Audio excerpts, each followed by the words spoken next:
So this is a quick walkthrough on how to approach paper 2, question 4, the comparison question.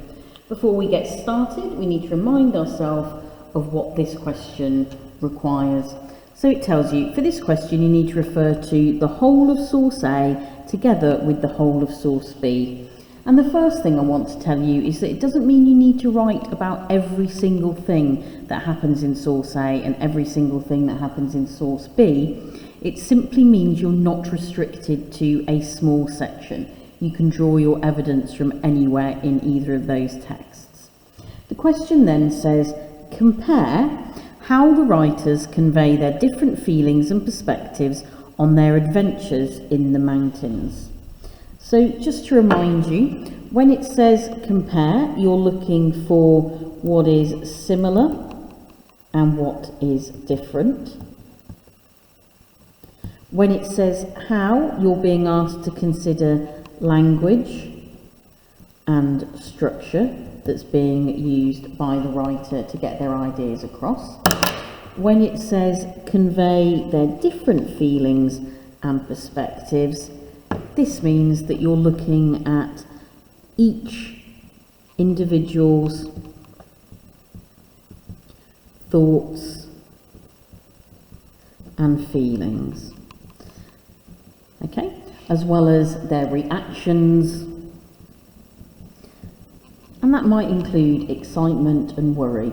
You've then got these bullet points. In your answer, you could compare their different feelings and perspectives on their adventures, compare the methods that writers use to convey their feelings and perspectives, support your response with references to both texts. And so this is what you're doing. You must compare their different feelings and perspectives, you need to include methods, and you need to support it with references to both texts. This is a 16-mark response, and you need to spend about 20 minutes on this, and you're looking at ideally writing about a page and a half, okay? You're still using what, how, why to structure your responses. With this being a 16-mark question, it is the question that has the most marks in section A, and therefore you are spending that slightly longer piece of time.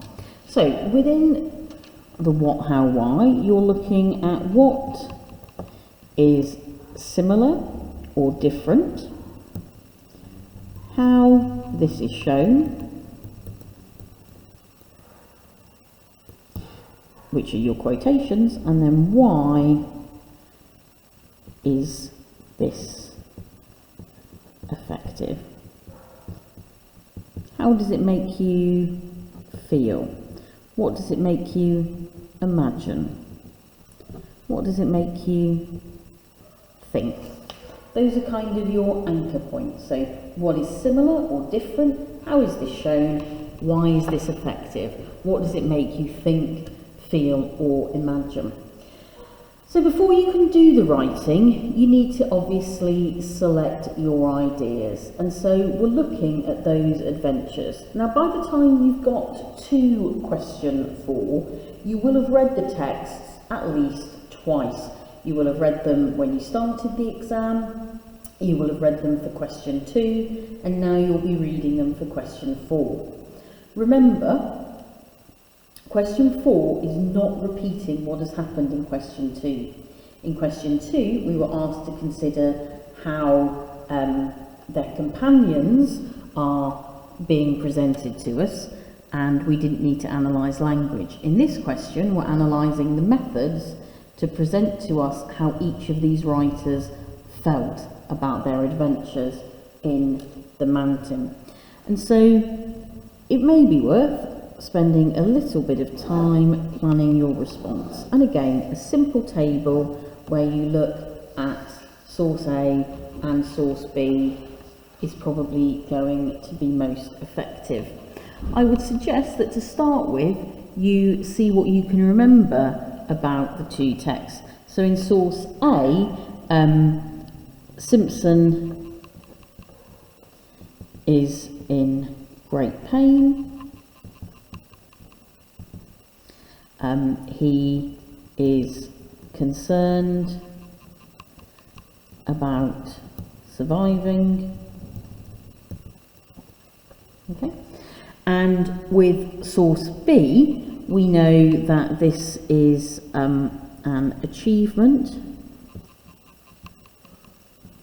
she hopes to make, and we also know that she finds it very difficult, that she has little experience. So reminding ourselves of the questions again, we're looking at how the writers convey their different feelings and perspectives on their adventures in the mountain. So let's look again now at source A, and using a different car highlighter pen that I have done for question 3 and question 2, I'm just going to go through and I'm going to be highlighting how Joe Simpson feels about his adventures. The col was exposed and windy. Directly beneath us, the glacier we'd walked up 5 days ago curved away towards the crevices which led to base camp nearly 3,000 feet below us. It would take many lowerings, but it was all downhill, and we had lost the sense of hopelessness that had invaded us at the ice cliff. So here we've got this feeling that he is beginning to be more optimistic about his chances. "What time is it?" Simon asked. "Just gone 4. We don't have much time, do we?" I could see him weighing up the possibilities. I wanted to carry on down, but it was Simon's decision. I waited for him to make up his mind. So here, this "we don't have much time, do we?" Well, that almost seems to be against this idea of optimism, and it could show that he's feeling worried. "I think we should keep going," he said at last. Simon let me slide faster than I had expected, and despite my cries of alarm and pain, he had kept the pace of descent going. I stopped shouting to him after 50 feet. The rising wind and continuous avalanches drowned out all communications. Instead, I concentrated on keeping my leg clear of the snow. It was an impossible task. So here, this impossible task, again, that seems to go against this idea of optimism. And again, we've got this idea of him being rather worried. Despite lying on my good leg, the right boot snagged in the snow as the weight of my body pushed down. Each abrupt jerk caused searing pain in my knee. I sobbed and gasped, swore at the snow and the cold, and most of all Simon. At the changeover point, I hopped onto my left leg, trying to think the pain away. It ebbed slowly, leaving a dreadful throbbing ache and leaden tiredness. So here, we've got, once again, another reference to the extreme pain and the toll that it's taking on him. The tugs came again far too soon, and carelessly I slumped against the rope and let myself go. The drop went on until I could bear it no longer, yet there was nothing I could do to bring the agony to an end. Howling and screaming for Simon to stop achieved nothing. The blame had to lie somewhere, so I swore Simon's character to the devil. The terrible sliding stopped, and I hung silently against the slope. 3 faint tugs trembled the taut rope, and I hopped up onto my leg. A wave of nausea and pain swept over me. I was glad of the freezing blast of snow biting into my face. My head cleared as I waited for the burning to subside from my knee. Several times I'd felt it twist sideways when my boot snagged. There would be a flare of agony as the knee kinked back, and parts within the joint seemed to shear past each other with a sickening, grisly crunch. I'd barely ceased sobbing before my boot snagged again. At the end, my leg shook uncontrollably. I tried to stop it shaking, but the harder I tried, the more it shook.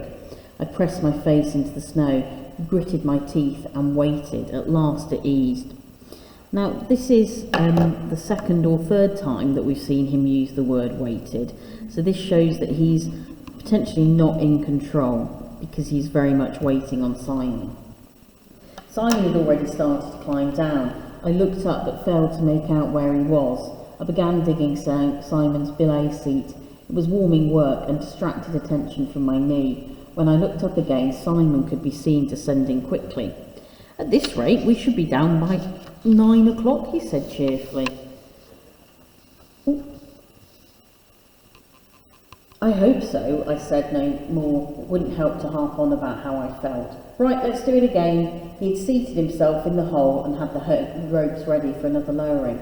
You're not hanging about, are you? Nothing to wait for. Come on. He was still grinning and his confidence was infectious. So here we might be able to say that he's glad he has company. He is glad of Simon.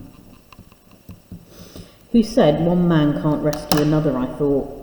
We had changed from climbing to rescue, and the partnership had worked just as effectively. We hadn't dwelt on the accident. There had been an element of uncertainty at first, but as soon as we'd started to act positively, everything had come together. Okay, ready when you are, I said, lying down on my side again. Slow down a bit this time, you'll have my leg off otherwise. He didn't seem to hear me, for I went down at an even faster pace than before, and the hammering torture began with a vengeance. My optimism evaporated. And obviously we talked at the beginning about this conflict between his optimism and the pain that he's suffering. So here we might say that Simpson's in great pain, that he's concerned about surviving, that he is no longer enjoying the climb. We might also say that he's reliant on Simon. Another point of comparison is that this is a male trying to achieve it. And the purpose in writing here is a recount of an impressive rescue. So now we're going to look at source B, and we're looking for things that are potentially different. I thought you would gather from my last letter. So the fact that it's a letter here tells us that this is more like a personal memoir. And we can also see that it's written in 1899, and we know that it's written by a female explorer. So this is about documenting a sense of achievement. That I meant to have a shot at climbing the Magi and would be glad to hear that I had descended safely. Well, I'll tell you, it's awful. I think if I'd known exactly what was before me, I should not have faced it. But fortunately, I did not, and I look back on it with complete satisfaction. So here, we've got this idea that she's really proud of her achievement. And I look forward to other things with no further apprehension. I left here on Friday, having hired a local guide, Marius, and we walked up to the refuge. I went out to watch the beautiful red sunlight fading from the snow and rocks. The Magi looked dreadfully forbidding in the dusk. When I came in, I found that Marius had kindly put my rug in a corner on the floor, and what with the straw and my cloak for a pillow, I made myself very comfortable. The night lasted from 8 till 12, but I didn't sleep at all. So here we've got this idea that she might be really excited for the adventure that she's about to go on. We got up soon after 12 and I went down to the river and washed a little. It was a perfect night, clear stars and the moon not yet over the hills. We left just as the moon shone into the valley. Marius always went ahead and carried a lantern till we got to the snow, when it was light enough with only the moon. At 1:30 we reached the glacier and put on our ropes. It wasn't really cold, though there was an icy little breath of wind. We had about 3 hours up very nice rock. I'd been in high spirits, for it was so easy. So again, we've got that sense of excitement. But before long, my hopes were dashed. And so here, we've almost got like a reversal of the other one. He's not optimistic, he tries to become optimistic, and then he's not optimistic. She's really excited and optimistic, and then she feels less optimistic. We had about 2.5 hours of awfully difficult rock.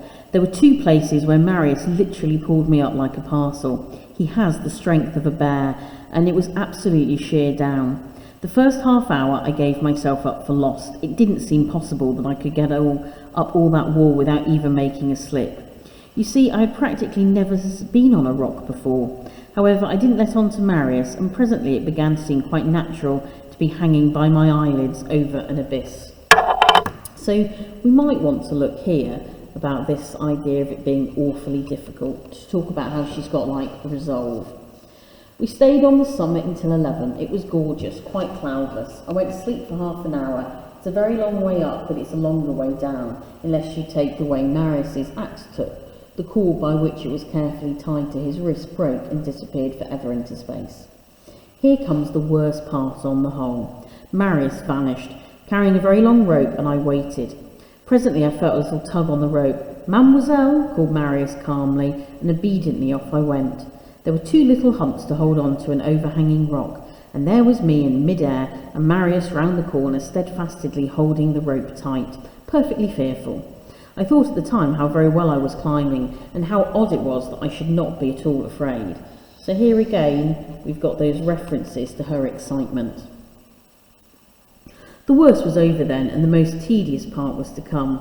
There was no difficulty, but there was also no moment when you had to pay the strictest attention.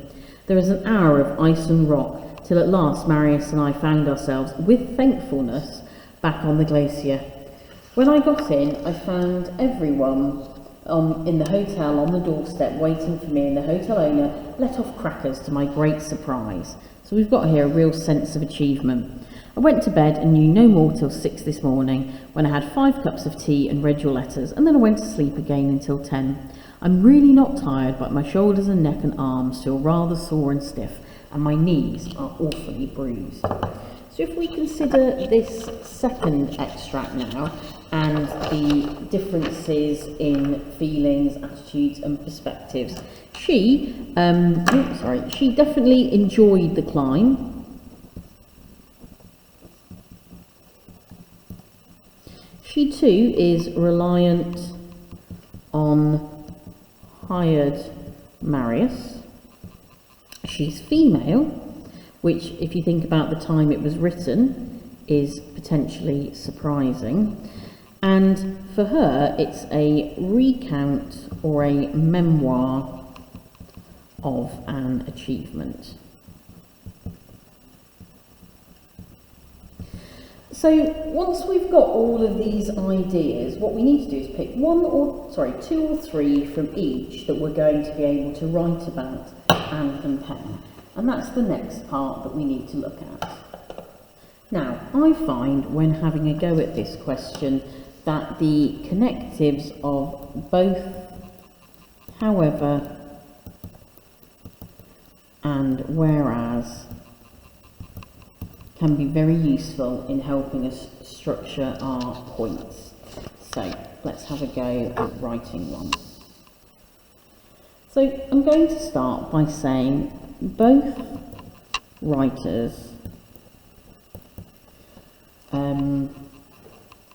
use a chronological structure to recount their experiences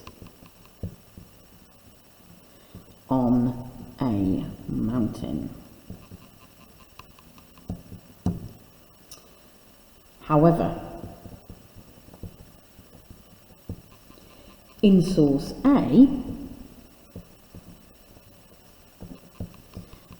Simpson leads the reader on a roller coaster of emotions as we experience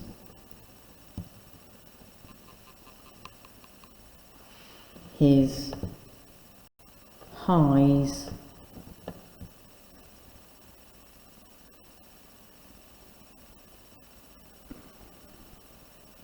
such as a glimpse of hope following his sense of hopelessness,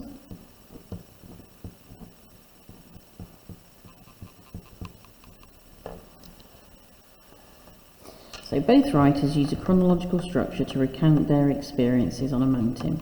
However, in source A, Simpson leads the reader on a roller coaster of emotions as we experience his highs, such as a glimpse of hopes following his sense of hopelessness, and his extreme lows.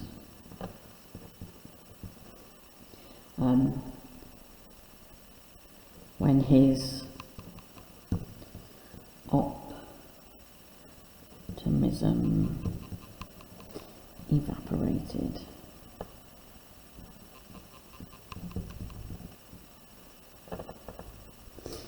This final short sentence leaves the reader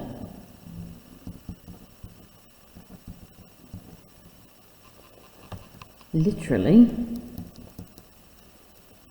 and metaphorically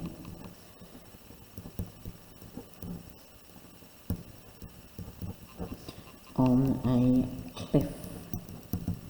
cliffhanger as to his fate.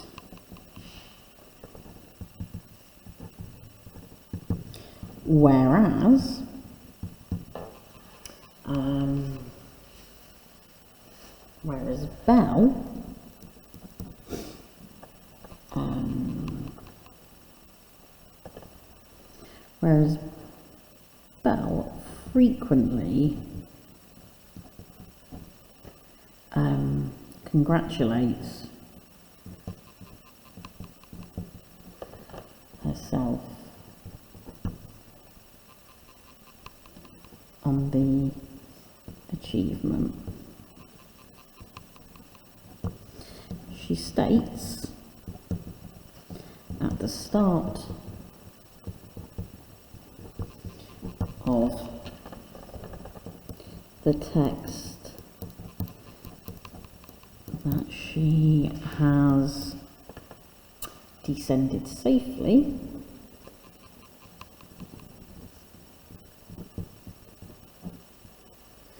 with the use of this adverb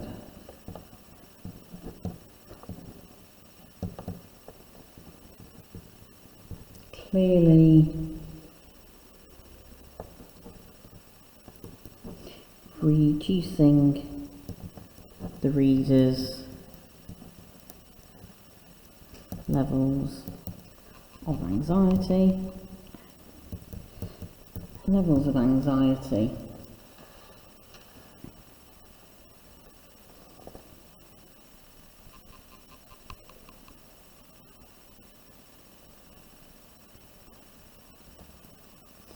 She also states that she has complete satisfaction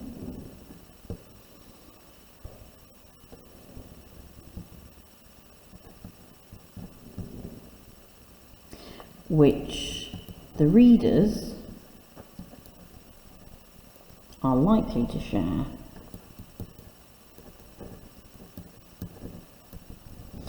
as she has achieved something outstanding.